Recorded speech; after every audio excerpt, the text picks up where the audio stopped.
ਜਿਹੜੇ ਬੰਨੀਏ ਹੁੰਦੇ ਨਾ, ਬੰਨੀਏ ਸਾਰੀ ਜ਼ਿੰਦਗੀ ਇਹ ਹਿੰਦੂ ਰਹੇ ਹੁੰਦੇ ਆ, ਔਰ ਹਿੰਦੂਆਂ ਤੋਂ ਬਾਅਦ ਉਹ ਅਗਰ ਜਦੋਂ ਮੁਸਲਮਾਨ ਹੋ ਜਾਂਦੇ ਨਾ, ਕਿਉਂਕਿ ਸਾਰੀ ਜ਼ਿੰਦਗੀ ਉਹਨਾਂ ਨੇ ਹਿੰਦੂਆਂ ਦੇ ਵਿੱਚ ਗੁਜ਼ਾਰੀ ਹੁੰਦੀ ਆ, ਤੇ ਉਹਨਾਂ ਨੂੰ ਬੰਨੀਏ ਕਹਿੰਦੇ ਆ।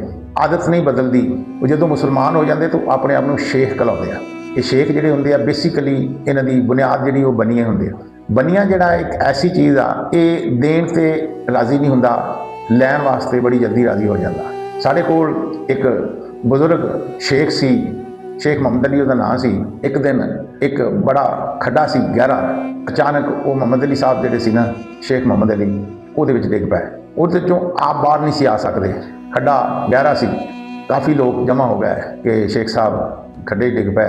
ਹਰ ਬੰਦਾ ਉਹਨਾਂ ਨੂੰ ਸ਼ੇਖ ਸਾਹਿਬ ਨੂੰ ਕਹੇ, ਸ਼ੇਖ ਸਾਹਿਬ ਆ ਦਿਓ ਆਪਣਾ ਹੱਥ ਬਾਹਰ ਕੱਢੋ, ਦਿਓ ਹੱਥ ਆਪਣਾ। ਸ਼ੇਖ ਸਾਹਿਬ ਹੱਥ ਹੀ ਨਾ ਦੇਣ। ਫਿਰ ਬਾਰ-ਬਾਰ ਜਿਹੜਾ ਦੂਸਰਾ ਬੰਦਾ ਆਵੇ, ਸ਼ੇਖ ਸਾਹਿਬ ਆਪਣਾ ਹੱਥ ਦਿਓ, ਚੁੱਪ ਰਹਿ। ਫਿਰ 3-4 ਆਦਮੀਆਂ ਨੇ ਪੁੱਛਿਆ, ਸ਼ੇਖ ਸਾਹਿਬ ਆਪਣਾ ਹੱਥ ਦਿਓ। ਫਿਰ ਅਖੀਰ ਸ਼ੇਖ ਸਾਹਿਬ ਬੋਲੇ ਕਿ ਤੁਸੀਂ ਇਹ ਗੱਲ ਕਿਉਂ ਕਹਿੰਦੇ ਆ ਮੈਨੂੰ ਕਿ ਸ਼ੇਖ ਸਾਹਿਬ ਆਪਣਾ ਹੱਥ ਦਿਓ?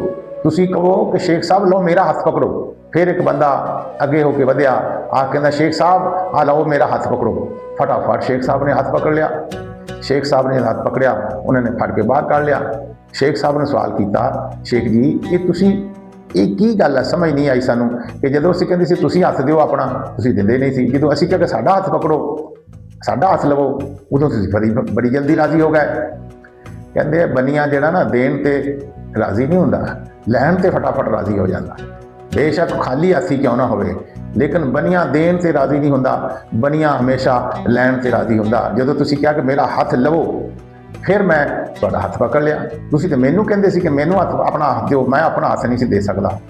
ਇਹ ਬੰਨੀਏ ਯਾਨੀ ਕਿ ਸ਼ੇਖ ਜਿਹੜੀ ਬੁਨਿਆਦੀ ਉਹਨਾਂ ਦੀ ਫਿਤਰਤ ਹੁੰਦੀ ਆ, ਇਸੇ ਵਾਸਤੇ ਕਹਿੰਦੇ ਆ ਬੰਨੀਏ ਦਾ ਬੇਟਾ ਜਦੋਂ ਕਿਤੇ ਡਿੱਗਦਾ ਨਾ ਤੇ ਕੁਛ ਦੇਖ ਕੇ ਡਿੱਗਦਾ, ਐਵੇਂ ਨਹੀਂ ਡਿੱਗਦਾ। ਜਦੋਂ ਡਿੱਗਦਾ ਨਾ ਉੱਥੇ ਜ਼ਰੂਰ ਕੋਈ ਪੈਸਾ ਜਾਂ ਕੋਈ ਚੀਜ਼ ਪਈ ਹੁੰਦੀ, ਉਹਦੇ ਉੱਤੇ ਡਿੱਗ ਪੈਂਦਾ, ਤੇ ਉਹ ਕਿਸੇ ਨੂੰ ਪਤਾ ਹੀ ਨਹੀਂ ਲੱਗਦਾ ਕਿਉਂ ਡਿੱਗਾ। ਉਹ ਚੱਕਦਾ ਪੈਸਾ ਜੇਬ 'ਚ ਪਾ ਲੈਂਦਾ, ਫਿਰ ਬੜਾ ਸੋਹਣਾ ਉੱਠ ਕੇ ਖੜਾ ਹੋ ਜਾਂਦਾ। ਇਹ ਬੰਨੀਏ ਦੇ ਮਤਲਬ ਮਸ਼ਹੂਰ ਆ। ਬੰਨੀਆਂ ਦੇਣ ਵਾਸਤੇ ਰਾਜ਼ੀ ਨਹੀਂ ਹੁੰਦਾ, ਲੈਣ ਵਾਸਤੇ ਫਟਾਫਟ ਰਾਜ਼ੀ ਹੋ ਜਾਂਦਾ। ਵੀਡੀਓ ਅੱਛੀ ਲੱਗੇ ਲਾਈਕ ਕਰੋ ਔਰ ਫॉलो करो, चैनल ਨੂੰ सब्सक्राइब करो।